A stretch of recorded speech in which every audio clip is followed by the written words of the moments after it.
Seterusnya kita ke Bumi Kenyalang. Antara fokus dari Sarawak, kunjungan hormat delegasi Kerajaan Sarawak ke negara Brunei Darussalam. Untuk itu kita bersama Vanessa Mering. V, silakan.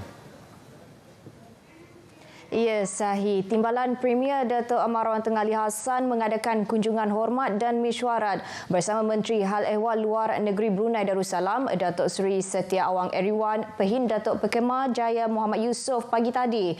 Kunjungan yang diadakan di Pejabat Kementerian Hal Ehwal Luar Negeri Brunei tersebut turut menyaksikan Dato' Amar mengetuai delegasi Kerajaan Sarawak yang bertujuan membincangkan isu-isu berkaitan negara Brunei Darussalam dan Sarawak. Antara isu yang dibincangkan termasuk lebuh raya Pen Borneo dan lebuh raya pesisir utara, isu berkenaan caj untuk kenderaan komersial Malaysia yang melalui negara Brunei Darussalam dan kesediaan Kerajaan Sarawak untuk menjual tenaga elektrik kepada negara itu. Mesyuarat tersebut merupakan susulan daripada pertemuan ke bawah Duli Yang Maha Mulia Paduka Seri Baginda Sultan Hassan Al-Bolkiah bersama Perdana Menteri Datuk Seri Anwar Ibrahim yang turut disertai delegasi Kerajaan Sarawak pada bulan Februari lepas.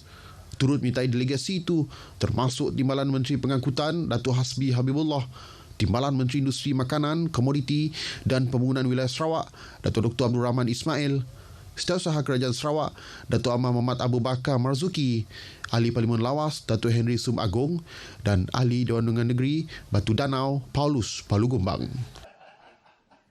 Sistem pengangkutan transit aliran autonomi ART akan mula memasuki Jalan Raya Sarawak seawal Jun depan. Pengerusi Perbadanan Pembangunan Ekonomi Sarawak SEDC, Tan Sri Dato' Amar Abdul Aziz Dato' Hussein berkata, unit sulung itu akan beroperasi dari Rembus Semarahan ke Bandaraya Kuching selama setahun bagi tempoh percubaan. Dan tahun depan nanti yang lain akan datang dan sampai kita mendapat semua untuk yang dikehendaki untuk kita mengadakan commercial operation dalam hujung tahun 2025. Tan Sri Dato' Amar Abdul Aziz menjelaskan perkara itu kepada pemberita selepas majlis penyerahan 3 buah kereta Toyota Mirai kepada Kerajaan Sarawak di Wisma Bapa Malaysia Kuching. Majlis disaksikan oleh Premier Sarawak Datuk Patinggi Tan Sri Abang Johari Tun Openg. 3 buah kereta itu diserahkan kepada 3 timbalan Premier iaitu Datuk Amar Douglas Uga Embas, Datuk Amar Awang Tengah Ali Hassan dan Datuk Seri Dr. Sim Kui Hian. Sarawak merupakan satu-satunya negeri di Malaysia dan juga Asia Tenggara yang mampu mengoperasikan kenderaan berkuasa hidrogen berikutan pembangunan prasarananya sejak 5 tahun lalu. Dedah Tan Sri Aziz lagi, Sarawak dijangka menerima lebih banyak kereta berkuasa hidrogen daripada pengeluar kenderaan lain. Menjelang Ramadan, pembukaan Bazar Ramadan adalah perkara yang paling ditunggu oleh semua orang, terutamanya peniaga-peniaga yang akan menjual juadah berbuka puasa. Kru RTM Sibu membuat tinjauan di Bazar Ramadan Dataran Fasa 2 Sibu untuk melihat persediaan peniaga yang bakal membuka gerai di bazar itu. Menurut salah seorang peniaga Nur Laila Wahab, hari ini beliau sudah mula sibuk untuk menyiapkan gerai jualan di bazar itu yang dijangka dibuka esok. Itu beli barang, beli mi apa untuk esok. Apa sajalah, apa bahan-bahan untuk mi, untuk nasi, untuk mi sup apa yawa, laksa. Dalam tinjauan sama, peniaga Rahmat Malik turut membuat persediaan seperti mengatur khemah, memasang lampu dan membuat persiapan terakhir bagi memastikan juadah yang dijual adalah bersih. Beliau juga bersyukur kerana peniaga diberi subsidi sewa tapak. Bersyukur Alhamdulillah dengan YB Nuar nyapot pasal pembayaran tu peruntukanlah untuk nambah sewa situ. Sebelum tu kami orang dari rumah je. So tahun tu cuba ambil risk lah, cuba menyertai Bazar Ramadan untuk tahun tu.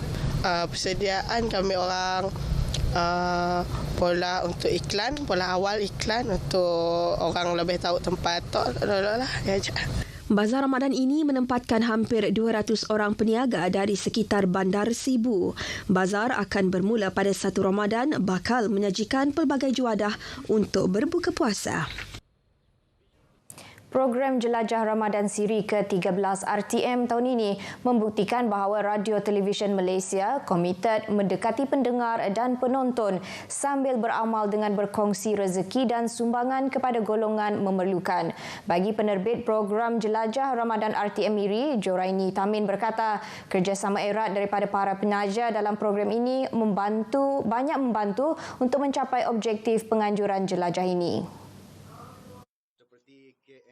Joraini berkata beliau berharap program ini diteruskan dengan kerjasama jitu daripada badan bukan kerajaan dan badan korporat bagi berkongsi rezeki dan tanggungjawab sosial mereka kepada masyarakat. Dalam program jelajah kali ini, 3 lokasi penyerahan sumbangan telah dipilih, iaitu di Masjid Darul Istiqamah Kampung Luak, Kampung Lereng Bukit dan Kampung Bulau Bekenu. Di Masjid Istiqamah Luak itu pada 26 Mac 2023. Kemudian lokasi seterusnya Masjid di Lereng Bukit pada 27 Mac 2023 pada hari tersebut, iaitu pada hari Isnin. Dan lokasi yang ketiga ialah sebuah perkampungan di Surau di Kampung Bulau, iaitu pada 1 April 2023. Untuk makluman, ramai yang menaja untuk penerima-penerima yang memerlukan bantuan. Beliau ditemui selepas majlis ringkas menerima sumbangan Jelajah Ramadan RTM Miri. Program ini diadakan bersempena sambutan ulang tahun Hari RTM ke-77 pada setiap 1 April. Kali ini Jelajah Ramadan RTM Miri berpusat di Kampung Bulau Bekenu Miri yang hampir sejam perjalanan darat dari pusat bandaraya Miri. Kenaikan paras laut disebabkan perubahan iklim akan meningkatkan risiko Bandar Sibu kepada bencana banjir. Justru itu, perbincangan berkaitan perubahan iklim perlu diutamakan agar semua agensi kerajaan dan sektor swasta menyedari perubahan atau risiko yang akan berlaku pada masa depan. Ke arah itu, Pengerusi Majlis Perbandaran Sibu SMC Clarence Ting Eng Ho berkata penganjuran seminar Climate Change Action Plan yang diadakan di Sibu merupakan satu langkah proaktif untuk siap sedia menghadapi sebarang kemungkinan bencana. And I hope that through all this discussion we will be more aware of this problem and in the process come up with solutions. Di Sibu juga katanya projek mitigasi banjir yang kini masuk fasa kelima sedang dilaksanakan bagi mengurangkan masalah banjir yang telah membelenggu bandar ini. Seminar 2 hari itu merangkumi pembentangan beberapa kertas kerja, antaranya Pelan Induk Kebangsaan Bandar Rendah Karbon.